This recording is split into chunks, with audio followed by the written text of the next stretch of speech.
ये है Taiwan. China से तकरीबन 130 किलोमीटर दूर दुनिया का सबसे स्ट्रेटेजिकली इम्पोर्टेंट आइलैंड, जो इस वक्त पूरी दुनिया की निगाहों का मरकज बना हुआ है। ताइवान के मुतालिक एक चीज जान लीजिए कि ये छोटा सा आइलैंड आने वाले दिनों में पूरी दुनिया की तकदीर तय करने वाला है। जो भी ताइवान को कंट्रोल करेगा 21वीं सदी का मालिक वही होगा। ऐसा क्या राज है 2 करोड़ की इस छोटी सी आबादी वाले मुल्क में कि आज दुनिया की 2 बड़ी सुपर पावर्स इसका कंट्रोल हासिल करना चाहती हैं और इसके लिए वो किसी भी हद तक जाने को तैयार हैं। हाल ही में ताइवान और चाइना के दरमियान पॉलिटिकल टेंशंस बहुत ज्यादा बढ़ गई हैं और अगर चाइना और ताइवान के दरमियान जंग शुरू हो गई तो इसके वो असरात होंगे कि लोग रशिया यूक्रेन तो क्या वर्ल्ड वॉर 2 को भी भूल जाएंगे, क्योंकि ताइवान के मुतालिक 2 ऐसे फैक्ट्स हैं जो ज्यादातर लोग जानते ही नहीं।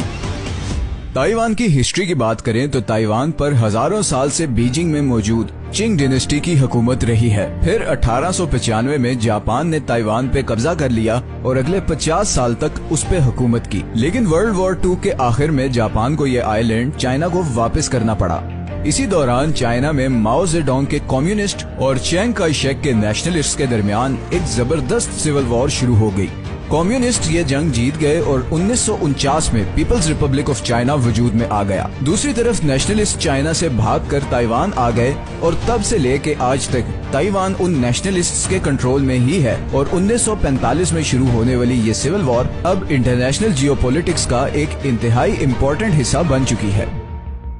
एक तरफ ताइवान है जो अब एक डेवलप्ड वेस्टर्न ओरिएंटेड कंट्री बन चुका है जो किसी भी हाल में चाइना की कम्युनिस्ट पार्टी के कंट्रोल में नहीं जाना चाहता, और दूसरी तरफ चाइना है जो अभी भी ताइवान को अपना हिस्सा मानता है। और अगर मैं प्रेसिडेंट शी जिनपिंग की रीसेंट स्पीच को कोट करूं तो ताइवान को दोबारा बीजिंग के कंट्रोल में लाना चाइना का एक हिस्टोरिक मिशन है और इस मिशन को पूरा करने के लिए चाइना किसी भी हद तक जा सकता है। लेकिन क्या वाकई चाइना ताइवान पर अटैक करेगा और क्या अमेरिका, जो कि ताइवान का अनऑफिशियल प्रोटेक्टर है, ये सब होने देगा? 77 साल गुजरने के बावजूद ताइवान यूनाइटेड नेशन का मेंबर नहीं बन सका।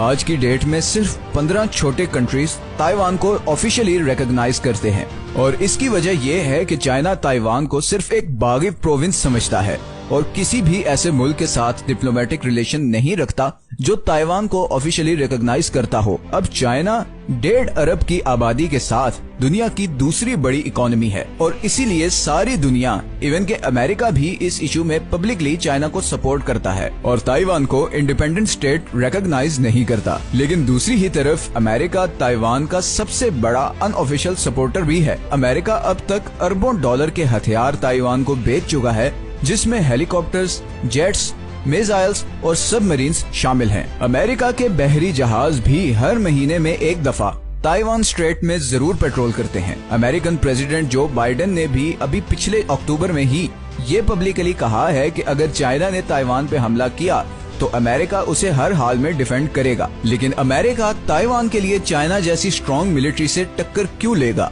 इसकी सबसे पहली वजह है चाइना की ज्योग्राफियाई हकीकत। चाइना के पास 14,000 किलोमीटर लंबी दुनिया की 10वीं बड़ी कोस्ट लाइन है जो पैसिफिक ओशन को टच करती है। चाइना की आधी से ज्यादा आबादी इन्हीं साहिली इलाकों में रहती है। दुनिया के बड़े पोर्ट सिटीज जैसे कि हांगकांग, शेंजन और शंघाई वगैरह इसी कोस्ट लाइन पर हैं और यही शहर चाइना की इकोनॉमी को बाकी दुनिया की सप्लाई चेन से कनेक्ट करते हैं और यहीं से सारी दुनिया को चाइना अपनी चीजें एक्सपोर्ट करता है। लेकिन इन सारे रास्तों में छोटे छोटे आइलैंड्स हैं जैसे कि जापानीज आर्किपेलागो, रियोको आइलैंड और फिलीपींस वगैरह, जिनकी वजह से ऐसे चोक पॉइंट्स बने हुए हैं। चाइना की बदकिस्मती ये है कि ये सारे आइलैंड्स अमेरिका के इन्फ्लुएंस में हैं। ये उसके दोस्त हैं, तो चाइना के सारे समुद्री जहाज असल में उन चोक पॉइंट से गुजर कर जाते हैं जो उसके सबसे बड़े दुश्मन अमेरिका के कंट्रोल में हैं। और ये सब अमेरिका ने बहुत इंटेंशनली 1950 में डिजाइन किया था जब कम्युनिस्ट पार्टी ने चाइना पे कब्जा किया था। अमेरिका का इस पॉलिसी बनाने का मकसद था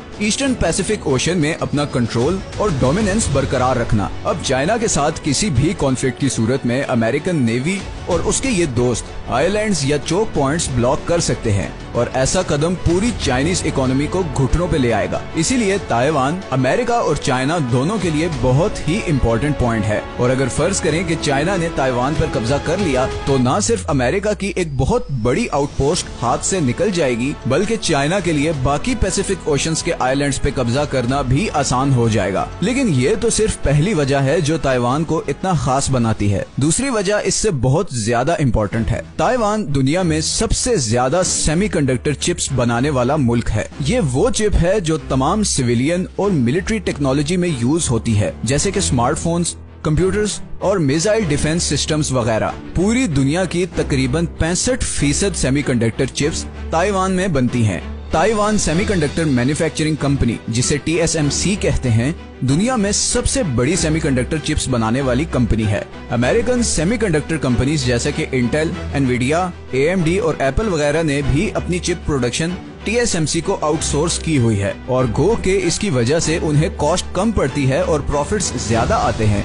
मगर दूसरी तरफ वो बहुत हैवीली TSMC पर डिपेंडेंट हैं और अगर चाइना ने ताइवान पे कब्जा किया तो अमेरिका के सारे एडवांस्ड मिलिट्री वेपन्स और इंडस्ट्रियल टेक्नोलॉजी बुरी तरह कॉम्प्रोमाइज हो जाएगी, जिसका आसान मतलब ये है कि चाइना के कंट्रोल में वो चीज आ जाएगी जिसपे सारी फ्यूचर टेक्नोलॉजी जैसे कि आर्टिफिशियल इंटेलिजेंस और इवन मॉडर्न हथियार डिपेंडेंट हैं। इसका लाजमी नतीजा यही होगा कि मॉडर्न वॉरफेयर में चाइना पूरी दुनिया में टॉप पे आ जाएगा। लेकिन दूसरी तरफ एक और इंटरेस्टिंग बात यह है कि पूरी दुनिया की कुल 60% सेमीकंडक्टर चिप्स की मांग चाइना में है और इस डिमांड को पूरा करने के लिए चाइना ज्यादातर ताइवान से ही ये चिप्स इंपोर्ट करता है। बल्कि ताइवान चाइना ट्रेड का 50% सेमीकंडक्टर चिप्स ही हैं। तो चाइना ताइवान जंग की सूरत में अमेरिका और यूरोप ही नहीं बल्कि टेम्परेरी तौर पे चाइना भी बहुत बुरी तरह मुतासिर होगा।